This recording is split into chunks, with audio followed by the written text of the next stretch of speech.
ako, ito, dun sa impeachment, ngayon lang ako nakakita sa kaysaysayan ng Kongreso na nagkaroon ng impeachment in one day.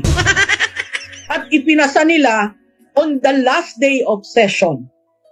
Yun ang makikita mo talaga, politika. Kasi yung dating mga experiences natin sa impeachment, magmula sa ombudsman, sa vice president, sa chief justice, it took a while.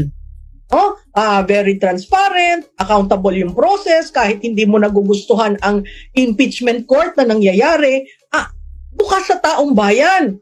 Pero mo itong ginawa ng House, nagpass sila ng articles of impeachment na walang nakakakita.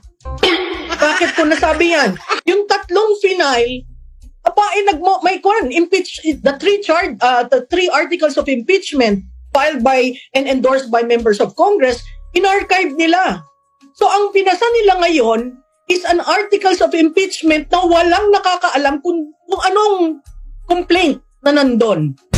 Basta sinabi nila, invoking the Constitution at saka yung rules ng chamber, dahil naka-attain na ng mahigit na 1/3.